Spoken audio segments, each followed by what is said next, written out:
नमस्ते and welcome to my channel the path to universe. आज मैं आपके साथ बात करूंगी सिंह लग्न राशि वालों के लिए कैसा रहेगा। मार्च 2025 का महीना, मार्च माह की बात करें तो आपके लग्न के स्वामी पहले कुंभ राशि में रहेंगे, जो आपके सप्तम भाव में, और शनि देव के साथ रहेंगे। और फिर 14 मार्च को सूर्य देव मीन राशि में चले जाएंगे। तो सूर्य देव जब तक कि आपके सप्तम भाव में रहेंगे और वो लग्न के स्वामी हैं और सप्तम भाव के मालिक के साथ, शनिदेव के साथ रहेंगे, छठे भाव के मालिक। तो ये आपके लिए कार्य क्षेत्र के लिए अच्छा है। कोई जो लोग कॉम्पिटिटिव एग्ज़ाम अगर दे रहे थे, किसी भी बड़े गवर्नमेंट इंस्टीट्यूशन के लिए, पोज़ीशन के लिए, जहाँ पे एक पद प्राप्त होता है, सप्तम भाव भी पद प्राप्ति के लिए माना जाता है, दसम से दसम है समाज में, स्टेटस के लिए, तो उसके योग दिखते हैं, ठीक है? दूसरा, ये क्योंकि छठे भाव के मालिक भी हैं सप्तम भाव में, और आप कोई बिज़नेस भी शुरू कर सकते हैं इस समय में, इसके भी योग हैं। दोनों चीज़ों के लिए मैंने बता दिया, ये अच्छा समय है। लेकिन अब रिलेशनशिप के मामले में ये दोनों कहीं न कहीं प्रॉब्लम क्रिएट करेंगे, क्योंकि हैं तो शत्रु, पिता और पुत्र। अब आपका नेचर इंडिपेंडेंट और अथॉरिटेटिव होता है, लियो लग्न का, सिंह लग्न का। आप जाके सप्तम भाव में बैठ गए, सूर्यदेव सप्तम भाव में आ गए। अगर आप शादीशुदा हैं, तो इस समय में आपकी अथॉरिटी अपनी शादी पे चलेगी और अपने स्पाउस पे चलेगी, चाहे आप मेल हो, चाहे फीमेल हो। आप अपने स्पाउस को डोमिनेट करने की कोशिश करोगे, क्योंकि शनिदेव छठे भाव के मालिक है, तो यहाँ पे लड़ाई झगड़े के भी चांसेस दिखते हैं, वाद-विवाद होना। तो उससे आपको थोड़ा-सा बचना पड़ेगा। चाहे वो आप जो लोग शादीशुदा हैं उनकी बात हो, या आप बिज़नेस में किसी के साथ पार्टनरशिप में हैं, तो उनके साथ विवाद होना। तो कोर्ट केस तक भी जा सकता है, जिनकी कुंडली वीक है, मैरिटल जो अफ़ेयर्स हैं उसमें डिवोर्स का केस है, या बनता है, योग बनता है, या फिर सेपरेशन का योग बनता है, या फिर प्रॉब्लम्स का योग बनता है, तो वो वहाँ तक पहुँच सकता है। अगर आपके बिज़नेस में भी ऐसे योग बनते हैं सेपरेशन के, प्रॉब्लम्स के, कोर्ट केस के, स्ट्रगल्स के, तो वो वहाँ तक पहुँच जाएँगे, ठीक है? क्योंकि ये युति भले ही 1 माह के लिए है, लेकिन अगर आपके में योग बहुत स्ट्रॉन्ग है इस तरीके की चीज़ों को, बस महादशा होनी चाहिए और ये योग होना चाहिए और वो ट्रांज़िट होना चाहिए, तो वो एक्टिवेट कर देगा। तो यहाँ पर आपको बचना किससे है? आपको ईगो क्लैशेज़ से, डिफरेंस ऑफ ओपिनियन से बचना है। कुछ भी होता है, आपको थोड़ा-सा सरेंडर करना होगा, अपना अथॉरिटेटिव जो नेचर है, थोड़ा-सा कम दिखाइए दूसरों पे, चाहे शादी में हो, चाहे बिज़नेस पार्टनरशिप में हो, आपको उस पे थोड़ा ध्यान रखने की ज़रूरत है। दूसरी चीज़, अब अगर बात करते हैं, कहीं न कहीं यहाँ पर उसके बाद यहीं पे ये जो सूर्य देव हैं, ये 14 मार्च को आपके मीन राशि में चले जाएँगे, अष्टम भाव में। अब अष्टम भाव में यहाँ पे राहु के साथ उनकी युति होगी, वक्री शुक्र देव के साथ युति होगी, और साथ में बुध देव जो 15 मार्च को वक्री हो जाएँगे। अब क्योंकि लग्न के स्वामी हैं और उस वक़्त 3 वक्री ग्रह होंगे उनके साथ, ठीक है? तो अष्टम भाव में बहुत बड़े बदलाव की बात करता है। लग्न के स्वामी का अष्टम भाव में होना वक्री ग्रहों के साथ, ये दिखाता है, एक तो बुधदेव आपके 11वें और दूसरे भाव के स्वामी बनते हैं। जो शुक्रदेव हैं, वो यहाँ पर आपके यहाँ पे दसम भाव के मालिक बनते हैं और साथ में तीसरे भाव के मालिक बनते हैं। राहु देव के साथ है, तो आप ये देखेंगे कि अधिकतर जो भी चीज़ें आपकी ज़िंदगी में इस समय में होंगी, अब जो बदलाव होंगे और जो युति होगी मीन राशि में, वो आपके जीवन को परिवर्तित कर देगी पूरी तरीके से। एक्सीडेंट से बचिएगा, हेल्थ इश्यूज़ से बचिएगा, कार्य क्षेत्र में डिफॉर्मेशन से बचिएगा। क्योंकि यहाँ पर आपके बहुत ऐसा समय भी हो सकता है आपके लिए जीवन में, इतना बड़ा इतनी सडन डिफ़िकल्टीज़ भी आ सकती है कि डिफ़ॉर्मेशन तक पहुँच जाए बात। आपकी हेल्थ इश्यू डिस्टर्ब हो जाए। क्योंकि यहाँ पे आपके दसम भाव के मालिक, क्योंकि फंक्शनल मेलेफिक हैं ये सारे प्लैनेट्स। आपके लगने के लिए शुक्र देव और आपके लिए फंक्शनल मेलेफिक है। राहु देव भी कहीं न कहीं आपके लगने के लिए अच्छा प्रभाव नहीं देते हैं, जब तक कि उनका पोज़ीशन अच्छा ना हो और युति अच्छी ना हो, तो वो कहीं न कहीं प्रभाव आपके लिए खराब ही देते हैं, वो भी अष्टम भाव में है। और साथ में बुध देव भी आपको दूसरे भाव के मालिक हैं, 11वें भाव के, तो प्रभाव ये भी मेलेफिक का ही देंगे, ठीक है? तो यहाँ पे जब ये ग्रह रहेंगे आपके लग्न के स्वामी के साथ वक्री रहेंगे, तो आप ध्यान रखिएगा, बहुत ज़्यादा बड़ा जीवन में इस समय में आपके उथल-पुथल होने वाली है। बहुत सारे हो सकता है पैसे से जुड़े हुए, परिवार से जुड़े हुए, नाम, पद, प्रतिष्ठा से जुड़े हुए आपके जीवन में उतार-चढ़ाव आए, जिसकी वजह से डिफ़ॉर्मेशन का के चांसेस, हेल्थ इश्यू डिस्टर्ब होना, सडन पैसे का डिस्टर्बेंस आना आपकी लाइफ़ में, और इन-लॉज़ के साथ भी डिस्टर्बेंस, ठीक है? ये सारी चीज़ें यहाँ पे दिखाता है। अब अच्छी चीज़ उन लोगों के लिए हो सकती है जो प्रयास कर रहे हैं रिसर्च एनालिसिस में, जो प्रयास कर रहे हैं पीएचडी करना चाहते हैं, रिसर्च एनालिसिस करना चाहते हैं, जो ऐसी गवर्नमेंट जॉब में जाना चाहते हैं जहाँ पे जो डेटा एनालिस्ट, साइंटिस्ट की होती हैं, डॉक्टर्स के लिए मैं यहाँ पे बोल सकती हूँ, खासकर सर्जन्स के लिए, जो ऑकल्ट साइंस में जाना चाहते हैं, एस्ट्रोलॉजी ये सब चीज़ें। जैसे मैंने बोला जो रिसर्च एनालिसिस में जो रॉ एजेंट्स बनना चाहते हैं और जो अलग-अलग जो इनकम टैक्स ऑफिसर्स जो हिडन रह के सारे काम करते हैं, वहाँ पे ये चीज़ें अच्छी रहेंगी। इनहेरिटेंस के लिए अगर आप इंश्योरेंस में पैसा इन्वेस्ट करते हैं, एफडी म्यूचुअल, वहाँ से लाभ हो सकता है। लेकिन प्रॉब्लम कहाँ से आएगी आपको? प्रॉब्लम डिफर्मेशन की है यहाँ पे। प्रॉब्लम नाम खराब होने की, आपका नाम खराब हो सकता है सडनली, परिवार में, समाज में।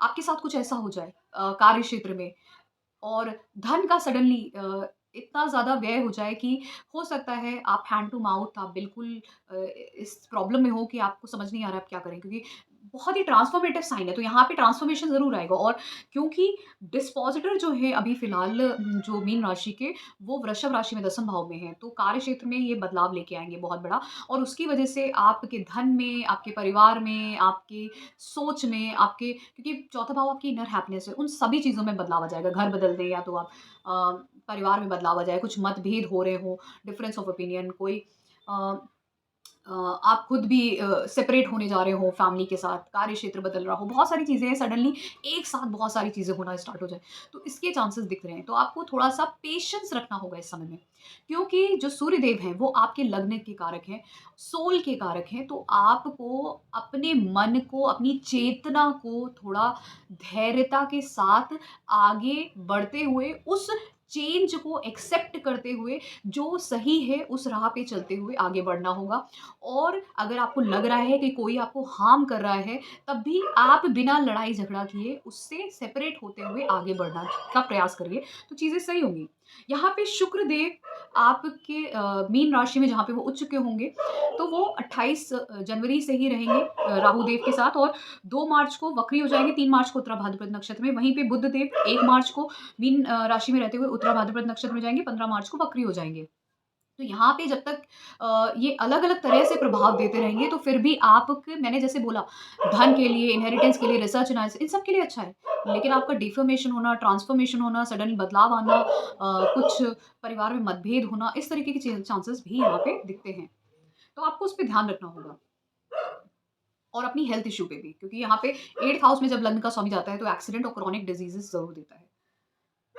फिर उसके बाद बृहस्पति देव की मैंने बात कर ली, शुक्रदेव, राहुदेव, केतु देव आपके दूसरे भाव में है। केतु देव जब दूसरे भाव में होते हैं, तो कहीं न कहीं आपको परिवार से कहीं न कहीं एक कुछ ऐसा सिचुएशन क्रिएट करते हैं, या तो आपका मन नहीं लगेगा परिवार के लोगों के बीच में, या आप खुद ही किसी कार्य की वजह से सेपरेट हो जाएँगे।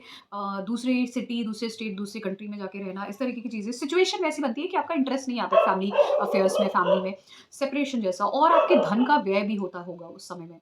कि जब तक कि केतु दूसरे भाव में रहते हैं, तो भले ही पैसा आ रहा है, लेकिन आप किसी न किसी वजह से मनी को इन्वेस्ट कर रहे हो या स्पेंड कर रहे हो, कहीं न कहीं किसी वजह से पैसा जाएगा भी। फिर इसी तरीके से मंगल देव की बात करें, तो मंगल देव फ़िलहाल आपके इस वक़्त 11वें भाव में हैं। मंगल देव आपके 9वें भाव के मालिक बनते हैं और साथ में चौथे भाव के, तो ये आपके लिए फंक्शनल बेनिफिक हो जाते हैं। अब आपकी कुंडली के लिए यहाँ पर जो फंक्शनल बेनिफिक प्लैनेट्स हैं, वो हैं बृहस्पति देव और मंगल देव। अब मंगल देव इस वक़्त 11वें भाव में और बृहस्पति देव यहाँ पर आपके 10th भाव में। तो बहुत कुछ बड़ा आपके जीवन में कार्य क्षेत्र में होगा, ठीक है? बदलाव होगा।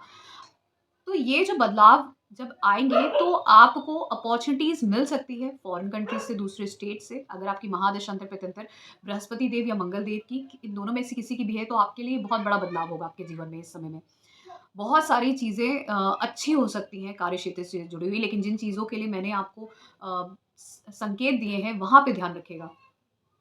अब जो और ख़ासकर जो लोग अपना खुद का बिज़नेस भी करते हैं, क्योंकि लियो वाले जो होते हैं, सिंह वाले, इंडिपेंडेंट काम करना पसंद करते हैं, या तो अथॉरिटेटिव पोज़ीशन पे, या तो बड़ी-बड़ी पोज़ीशन पे होंगे, चाहे गवर्नमेंट में, चाहे प्राइवेट में, एल्स इनका खुद का बिज़नेस होता है।